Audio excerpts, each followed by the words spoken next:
Ladies and gentlemen, Undersecretary Claire Castro, the Palace Press Officer.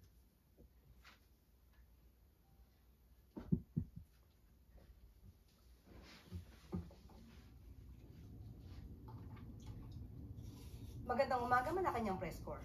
Welcome sa ating press briefing ngayong araw, April 10.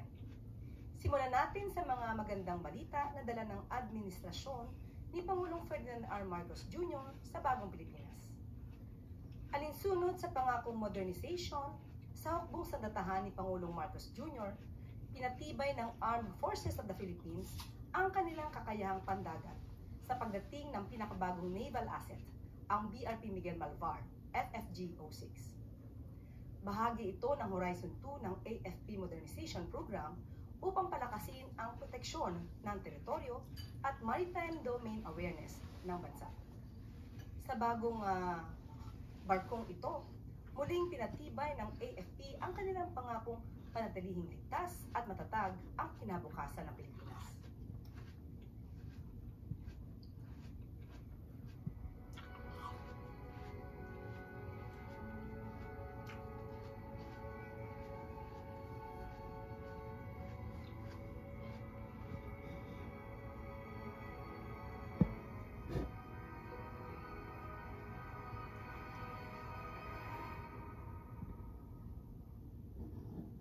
Isa pang good news, nominado muli sa iba't ibang kategorya sa 2025 World Travel Awards ang Pilipinas. Pasok ang Pilipinas sa mga kategoryang Asia's Leading Beach Destination, Asia's Leading Dive Destination, at Asia's Leading Island Destination na mga napanalunan din ng Pilipinas noong 2024. Maging ang Boracay, Intramuros at Cebu ay nominado rin sa iba't ibang kategorya. Ang mga nominasyong ito ay patunay sa likas na ganda ng Pilipinas at masigasig na pagtutok ni Pangulong Marcos at ng administrasyon sa turismo.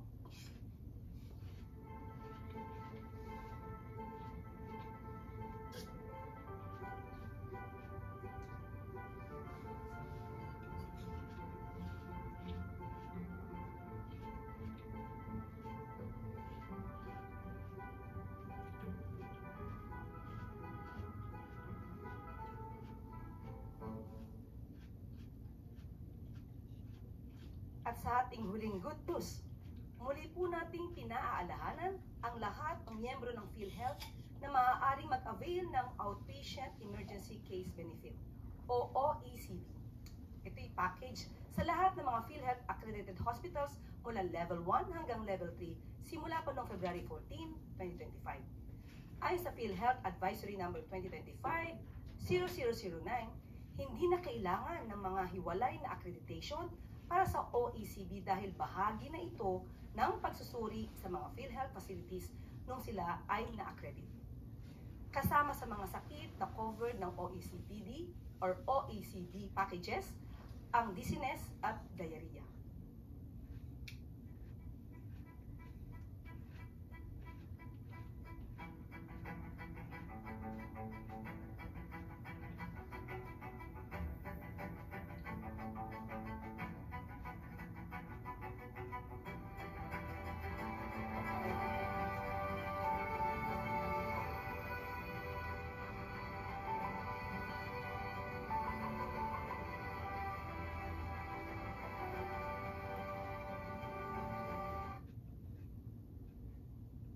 Yan po ang tagubilin ng ating Pangulo, palakihin at palubigin ang benepisyong makukuha ng taumbayan mula sa PhilHealth. At yan po ang good news natin sa araw ito. At makakasama rin po natin ngayong umaga si Special Assistant to the President for Investment and Economic Affairs, Secretary Frederick Go, para sagutin ang ilang katanungan tungkol sa 17% tariff na ipinataw kamakailan ng Amerika. Good morning, Secretary.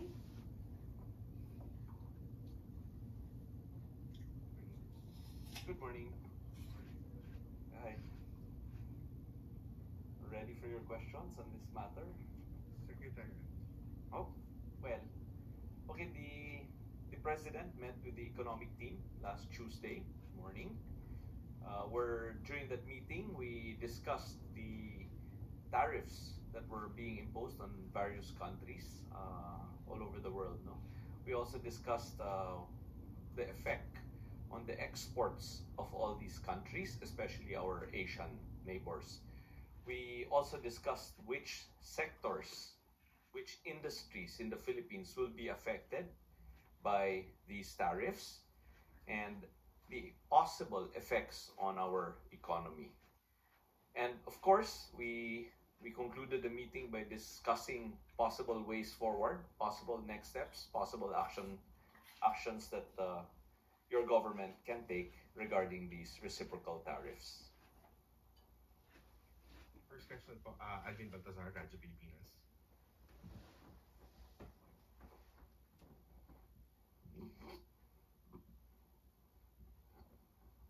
So, Secretary, good morning po. So, Secretary, ano po ang initial assessment after that meeting? And again, gaano po initially yung posibleng epekto nito sa atin, yung 17% tariff in terms of exports at saka imports?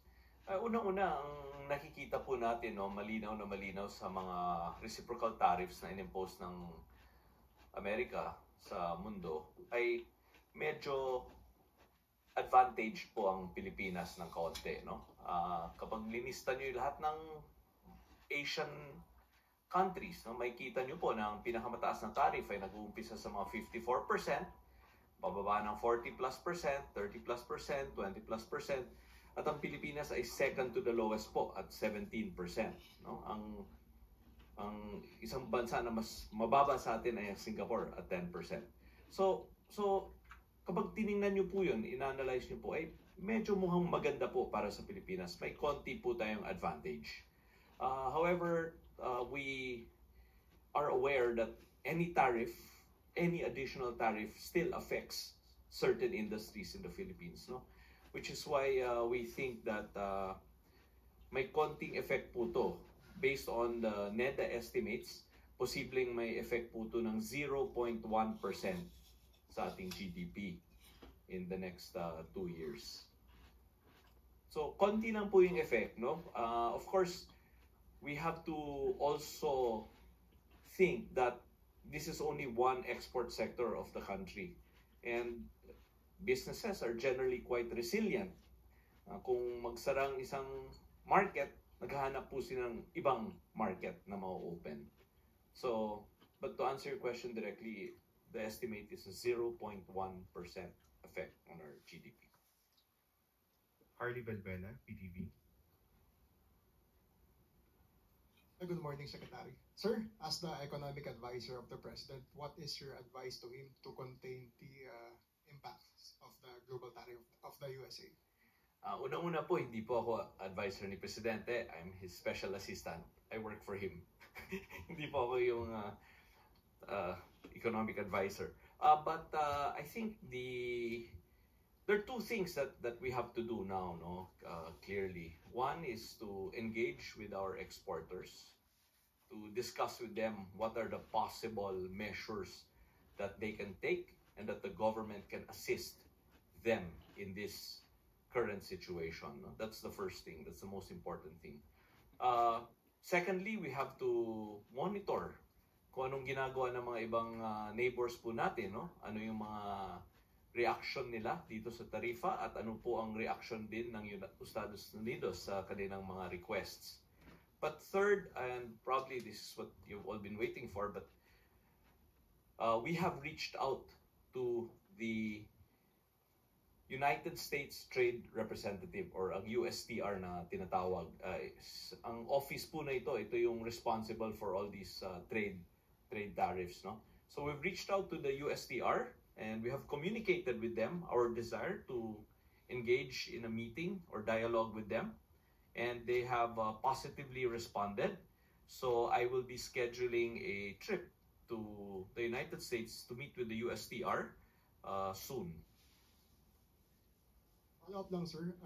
Speaking of our neighbors, yesterday, the DTI Secretary said that they will meet with our economic counterparts in the ASEAN to discuss the global tariffs of the USA. So natuloy po kaya yung meeting, and if ever, what are the focal points of the meeting? Yeah, that is correct. The meeting is ongoing as we speak here right now. There were I would like to summarize perhaps 4 points that were raised. The first one is that the ASEAN trade ministers have gotten together and have decided to communicate with the US, I think, three main points. First is to reaffirm the long, enduring, and strong relationship with the US. Second, though, is to express their concern over these unilateral tariffs that are being imposed on the ASEAN. And third is to engage in a frank and constructive dialogue with the US to reaffirm their readiness, or our readiness in ASEAN, to work together to explore mutually acceptable solutions on issues of common interest. But I would like to say that there are probably 2 key takeaways here. One is that every country will continue with their bilateral negotiations with the US and concurrently conduct a regional discussion with the US. And the key words are cooperation, not retaliation. And of course, lastly, because this is an ASEAN meeting after all, the most important conclusion is to, as a group, to discuss ways on how to further strengthen and boost intra-ASEAN trade and investment within the region. Binabasa ko lang po kasi ayokong magkamali tungkol sa ASEAN meeting. But as I said, the meeting is still ongoing, so I think everything I said is, I guess, in a way subject to confirmation.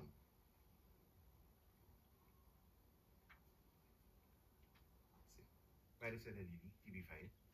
Sir, dun sa planned trip po ninyo sa US, are you going to appeal to the US government na baka pwede nilang i-consider wag na tayong bigyan ng taripa kahit na second to the lowest tayo? I think the keywords are probably not appeal. This is a negotiation. And of course, in my opinion, the best possible outcome is a free trade agreement. No? A free trade agreement means 0 tariffs on their side, 0 tariffs on our side. That's probably the best possible outcome of that meeting. But again, it's open communication, dialogue, cooperation, and let's see what we can negotiate.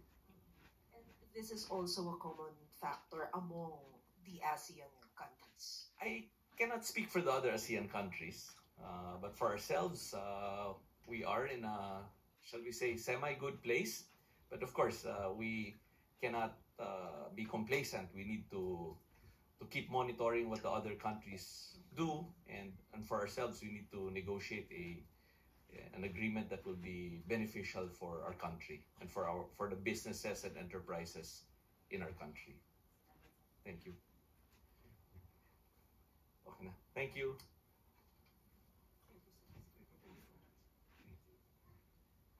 Thank you, Secretary Frederick Go. At ngayon po ay handa na po tayong tumanggap ng inyong mga katanungan. Maricel Alili, TV5. Magandang umaga po. Ma'am, during the TRICOM sa Congress, na-mention yung pangalan ni former presidential spokesperson, Attorney Harry Roque, na nasa likod daw ng pagpapakalat ng pulveron video na allegedly ay si President Marcos. Nakarating na po ba to kay PBBM? Ano po yung naging reaction niya dito? Na isa si Attorney Roque daw. na Siya daw yung nagpakalat. nagpakalat. Hindi na to, bago. At buti na lamang may isang tao na dati nilang kaalyado na sinabi na si Atty. Harry Roque ang nagpakalat. Even before, nakita natin ito sa kanilang rally sa Vancouver, Canada. Siya mismo, si Atty. Harry Roque, ang nag-utos pa sa ibang mga kaalyado nila na ipakalat. At sinabi pa nga niya, sigurado siya na ang Pangulo daw ang nasa video. Kung inyo marirecall ang kanyang mga sinabi doon sa Vancouver, Canada, o sa kanyang, yung kanyang mga sinabi nung sila ay nasa panahon ng balak na ipakalat itong video na ito. At sa mga previous statements din niya, sa mga interview, sinabi niya nga na ang naging daan dito para sa video na ito ay ang kasamahan niyang si Maharlika. Nasalamatan niya to na it was made possible by Maharlika, this video. So, hindi na po bago ito sa pananaw ng taong bayan kung sino ba talaga ang naging utak o ang nagpakalat ng fake pulveron video na ito. So, does it mean that the president was not surprised when he heard about it? Dahil ito naman po ay inimbestigahan na rin po, natatandaan po natin na inimbestigahan po ito, in-evaluate din po ito ng PNP at ng NBI, at nagkaroon na rin po ng fact check, at nagsagawa po ng panibagong pag-iimbestiga kung ito ay tunay o hindi, pero napatunayang manipulated ang sinabing video at may face swap. Ito ay galing din sa evaluation ng Deep Fakes Analysis Unit na part of India-based Misinformation Combative Alliance or Combat Alliance. So hindi po ito lingid sa kaalaman ng palasyo dahil ang nais lamang po ng Pangulo ay maipakita sa taong bayan na hindi totoo ang kanilang pinapakalat na video at hindi totoo ang kanilang ibinibintang sa kanya. Ma'am, will there be any legal action from Malacanang? Nakausap natin ang Pangulo at sinabi po niya na hayaan na lang po natin ang ating mga law enforcement agencies, ang NBI, ang DOJ, ang magsagawa ng pag-iimbestiga patungkol dito. At kung mayroon dapat na managot, kung napakita talaga ang liability ng kahit sino dyan na involved, ay dapat lamang po siguro masampa ng kaso. Kung ito po ay makikita naman po ng DOJ at ng NBI. Salamat po. Ivan Mayrina, GMA7. Yusek, may we get a statement on the kidnapping and murder of businessman Mr. K? Confirmed just today by Secretary Remulla. Nagkausap po kami, kanina lamang po, ni General Torre at saka ni General Jean Fajardo. At ang una po na sinabi sa akin ay magkakaroon po sila ng sariling press conference. At nung mga panahon na hindi po sila nagsasita ay dahil yun daw po ang bilin ng pamilya. Pero ngayong araw po na ito ay magkakaroon sila ng sariling press conference. At ang pinakahuling update po sa akin ay meron po silang case conference na nagaganap as of 10 o'clock or 10:30. The Filipino-Chinese business community expressed alarm over what they call a spate of kidnapping incidents. Sa bilang po nila, 12 so far this year. What does the palace have to say about this, and are we going to take stronger measures to respond to this? Opo, patuloy po ang pag-iimbestiga po dito. Hindi po ito tutulugan ng gobyerno. Ang lahat po na nagaganap dito ay pinagbiling po ng Pangulo na dapat imbestigahang mabuti para po ma-lessen o ma-eradicate ang mga ganitong klaseng krimen dito sa Pilipinas. Soberano, Bomborazo. Yusek, good morning. The Philippine Coast Guard on Tuesday said that it has spotted another Chinese research vessel sailing sa Cagayan Province. Na-detect po ito sa pamamagitan ng dark vessel detection technology from Canada. And it is the second ship that entered the northern economic zone ng Pilipinas. Ano po ba yung reaction dito ng Malacanang? Parang persistent na po yung presence ng mga Chinese research vessels sa ating territory. Opo, sa mga ganyan pong mga issues po ay ipapaubaya po natin sa ating Philippine Coast Guard at nakikipag-ugnayan po tayo sa ngayon kay Commodore Tariela at malamang po maya-maya lamang po ay ibibigay namin sa kanya ay sa inyo ang kanyang mensahe. Ma'am, sakaling mapatunayan na nagsasagawa nga talaga ng marine scientific research ang Chinese vessel na yon, ano po ba ang magiging hakbang ng pamahalaan? Sa ngayon po ay aalamin po muna natin, hindi po tayo pwede mag-speculate at ito po ay sensitibong issue. Kapag ka po napatunayan, meron po ng imbestigahan at meron na po tayong data, ibibigay po namin sa inyo ang sagot agad-agad po. Thank you po. Ian Gutierrez, ABS-CBN. Ma'am, lately marami pong mga kandidato for the midterm elections ang napapansin because of their misogynistic or insensitive comments made during their campaign. Ano po ang reaction dito ng palasyo at kung may panawagan din po tayo sa mga kandidato? Paano nga ba ang ganitong klaseng pananalita noon ay pinapalakpakan. Parang ipinagbubunyi ang mga kandidato o mga leader na nagsasalita ng walang karespe-respeto, lalo-lalo na sa mga kababaihan.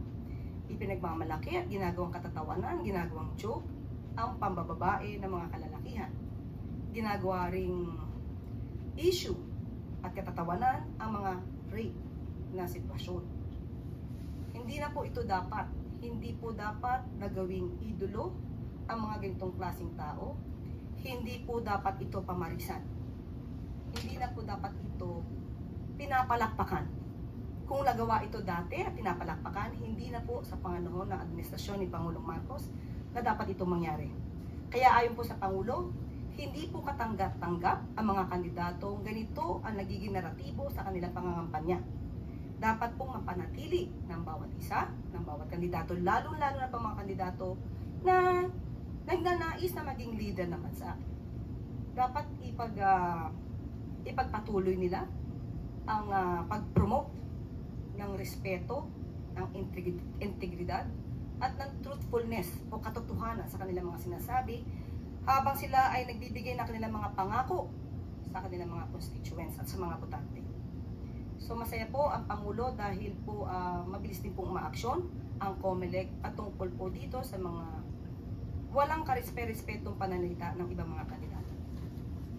On another topic, on the tariffs din po, President Donald Trump kasi just announced a 90-day pause on the sweeping tariffs imposed on almost all countries except for China. Ano po ang reaction dito ng government? How is the government taking this? And acceptable po ba yung 10% na blanket na tariff rate for the Philippines, at least for this 90-day period? Mamaya po ay muli natin kakausapin si Secretary Go at tatanungin po natin. Natanong ko po yan kanina at sabi nga po niya ay kababasa lang po yata niya kanina ng balita at kakausapin din po niya ang Pangulo patungkol po dito. Mr. Romero, Philippine Star. So wala pa po tayo concrete measures on tariff sa US so far. So pinag-uusapan pa lang as we speak. No? I was supposed to ask about that. Opo, nandito po kasi kanina si Secretary Go at siya po nagpaliwanag patungkol po sa mga maaaring gawing aksyon ng administrasyon patungkol po dyan. Okay. So, yeah. Regarding yung sa misogynistic comments, you're saying it was cheered before. So, are you attributing it to our former president, yung mga ganong uri ng komento? Para sa record na po. Wala po akong sinasabi na particular na tao. Kung yun po ang nasa sa isip po ninyo, yan po ay karapatan nyo pong mag-isip at mag-judge kung ano man po yung nasa isip po ninyo.